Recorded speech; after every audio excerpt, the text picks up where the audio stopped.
Hello everyone. In today's class, we are moving to discuss the sixth module of teaching aptitude, that is evaluation system.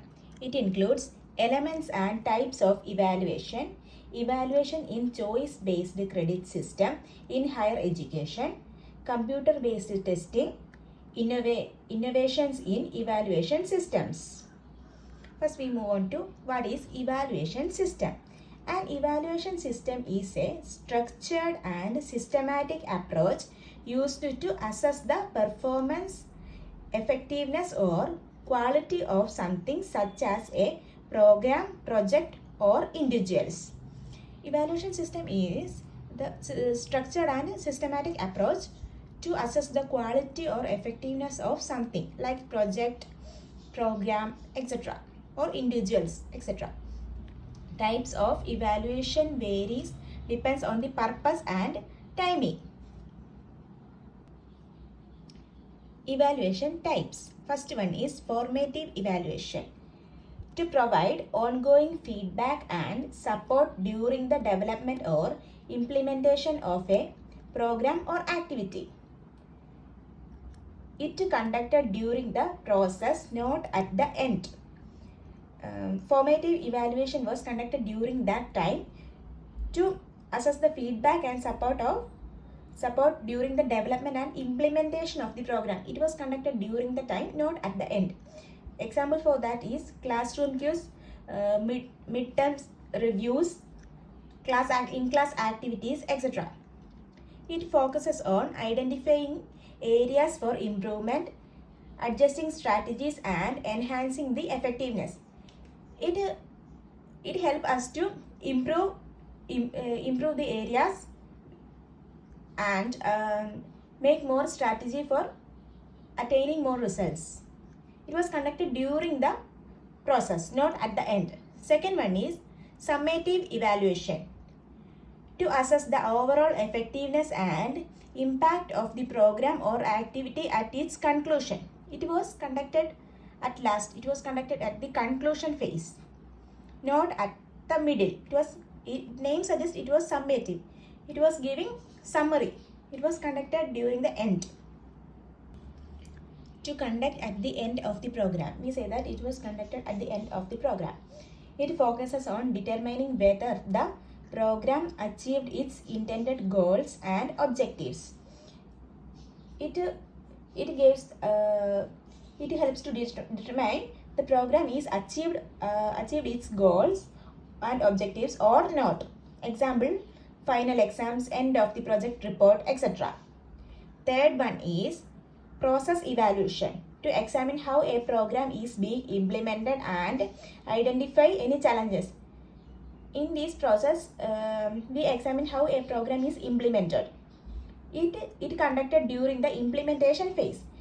So we say that it was conducted during the implementation phase. It focuses on understanding the delivery, fidelity and reach of the program. In this phase, we think about how to implement that project, what was the challenges facing during that time. Example for that, monitoring program activities, assessing staff training, etc. Fourth one is outcome evaluation. To measure the specific changes or results that occur as a direct consequences of a program. It is conducted after the program has been implemented and outcome are expected to be visible. Its name suggests that it is outcome-based evaluation. So it was conducted after completing the project and outcome was visible. Then we analyze it. It focuses on assessing the extent to which the program has been achieved its intended short-term and medium-term results. So it was focusing on its outcome, that is results. Example for that is measuring changes in knowledge, attitude, behavior and skills. Fifth one is impact evaluation. To assess the broader long-term effect of a program on individuals, communities or systems. It was long-term effect, to assess its long-term effect. It is conducted after a long period has passed since the program is completed. It was taking after completing the project and after so many years. It focuses on determining the program's contribution to significant social changes or improvements. So its name suggests what was the impact, what was the changes happened after completing this project. For example, for that, economic development, environmental sustainability, and its long-term impact on evaluation. Next one is elements of evaluation. First one is defining the evaluation purpose and questions. In this stage, we are defining what was evaluation purpose and what are the questions. It was clearly articulates the reason for conducting evaluation. In this phase, we say that what was the reason to conduct this evaluation, what are its goals, what are the questions raised in our mind, etc. Second one is establishing criteria and scope, defining the boundaries of the evaluation, determining the standards or benchmark against which the subject of the evaluation will be judged.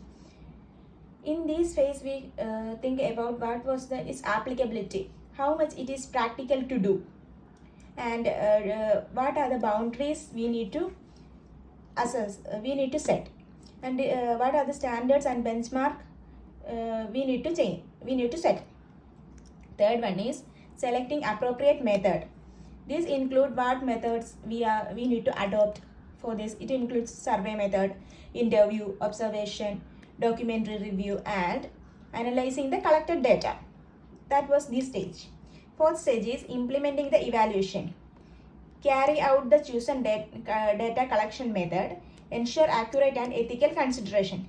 It was the implementing evaluation. That was the implementation stage. If we decided to do survey, survey was doing in this stage. Fifth one is communicating findings, presenting the evaluation results in clear, concise, and accessible format. It was presenting the result. That what was the findings we got from this? It was presenting the result. Second, last one is additional consideration. Ensure that evaluation is conducted in honesty, transparency, etc. We make sure that we are conducted this survey or interview in a honest and transparent way. Next topic is evaluation in choice-based credit system in higher education. Choice-based credit system, CBCS, is a flexible way of learning where students can choose their own courses. CBCS is a credit system based education system. In this system, students can choose whatever course they want to study. Students have the option to select different elective courses and courses that help developing soft skills. Student has to select the courses they want to study from different elective courses. CBCS marks education more personal, allowing students to follow their interest and build skills in different areas. It improves students' interest in studying and it allows students to attain skills in their interested area. Under CBCS, every course is assigned a number of credits. Each course has number of credits and the students must accumulate a certain number of credits to graduate. After taking this course, student has to accumulate these credits to become a graduate. Compulsory courses are those that every student has to take and elective courses are those chosen by the students. Compulsory courses are that courses every student need to study and elective courses are what they choose. The grades they obtained in the courses decide how many credits they get. Our compulsory courses also have credits and elective courses have credits. After completing their graduation, they accumulate these scores to get the result. The courses in CBCS are classified into three types: core, elective, and ability enhancement. Core courses are the core to the main subject related to the major of a student. Hence, they are compulsory. It was the compulsory courses. If we choose an BA Economics as our compulsory courses, we can choose elective courses as history, political science, mathematics, or any other subject. Elective courses are optional and can be chosen from different areas of study, thus allowing a student to explore other fields. It gave students an opportunity to explore other fields. Ability enhancement courses aim at improving the skills of the students such as communication, problem solving, etc. Ability enhancement courses including communication courses, problem solving, etc. It improves students' ability to enhance and developing skills. In this way, the courses variety provides the students with a opportunity to develop specialized as well as general skills. This study system provides students to develop general skills as well as more specific skill-oriented development. Advantages of choice-based credit system. More freedom in course selection. Students get more freedom in selecting the course what they want to study. Second one is personalized learning experience. We say that student was choosing the course what they need, so it was personalized learning experience. Third one is skill development. Through taking this course, they are studying, they are attaining more skills, different skills than traditional education. Fourth one is facilities interdisciplinary education. In this system provides student to attain different disciplines, interdisciplinary. I told that if a student was studying in BA Economics, he can choose other courses like mathematics, statistics, physics, chemistry as a elective subject. Fifth one is flexible pace and time period. It was a very flexible pace and time period. It shows that student can study different subject in a systematic manner. Sixth one is more chances for career development. If a student choose a career-oriented course as elective, it was a chance for career development. Disadvantage of choice-based credit system. First one is confusion in course selection. It makes confusion in students to choose which course they want. Second one is increasing pressure on students. It makes pressure on students to choose different courses are available. They are confused and they get pressure what course they want to choose. Problem of time management. It makes time management problem to study both subjects. It makes confusion in students how to study both subject and how to manage time in the system. Fourth one is lack of proper guidance. If students was not getting proper guidance, it will mislead. Fifth one is quality of education may not be uniform. Yeah, it was one of the major reasons. Quality of education may not be uniform. All education not have same quality. If we choose different subject, it depends on our interest, may not provide good quality. Sixth one is overload of elective courses. We say that there are so many elective courses. It makes student confusion and pressure in choosing the courses what they want. Next one is computer-based testing, innovations in evaluation system. Computer-based test has a range of activity which includes the delivery, marking and analysis of all or part of student assessment process using computer technology. The name suggests that it was we are using computer and other technologies for evaluating students' performance, student analysis, etc. Computer-based tests are to increase the frequency of assessment, motivate the students to learn and encourage skill practice to broaden the range of knowledge assessed. It improves students' capability and it motivates students to study more. It also increases feedback to students and lectures and extend the range of assessment methods. After a class, they was giving feedback to students. After their test or seminars, questionnaire, quiz, etc.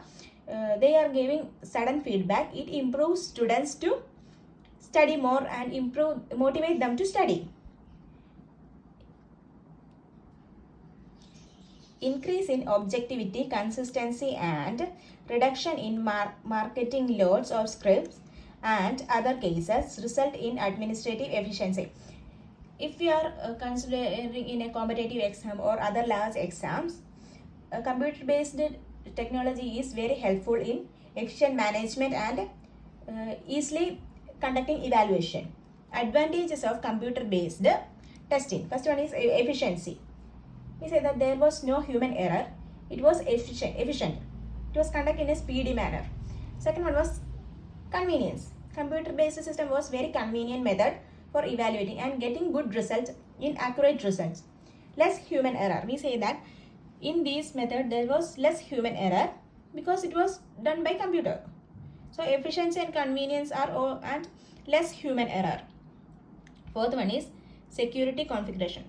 There was no malpractices like question paper leaking, etc. It was conducted through computer, so there was no malpractices like, so security was ensured. Fifth one is analytics and report. It gave accurate results and analytics, how they performed, what was the drawback, how was their marks, etc. Automatic scoring with instant feedback. It was giving automatic scoring and instant feedback to students. It will improve students' study and motivate them to study. Reusability. It was reusability. We can use this method for again and again for evaluation. Disadvantages of computer-based testing. First one is high risk of e-cheating. One of the major challenge was computer-based evaluation was e-cheating. Example for hacking the website, hacking that portal, etc. Student with insufficient computer literacy will suffer. If a student is not have sufficient knowledge in computer, so that students will suffer. If it is completely using computer-based technologies, that insufficient knowledge student will suffer. Only useful in texting factual knowledge. We said that it was computer. It was only texting what results they get, what was the marks they get, etc. Not studying about what they understand, their synthesis and analysis and their judgment. It was not calculating how much that student studied, how much that student understand. It was only focusing on what score they got. It was computer-based testing is only focusing on factual knowledge. Here is the complete explanation of the 6th module, that is the last module. Today we completed the syllabus of teaching aptitude. Next day we will discuss more questions in teaching aptitude. If you find this section helpful in any way, please don't forget to like, share and subscribe to the channel. Thank you.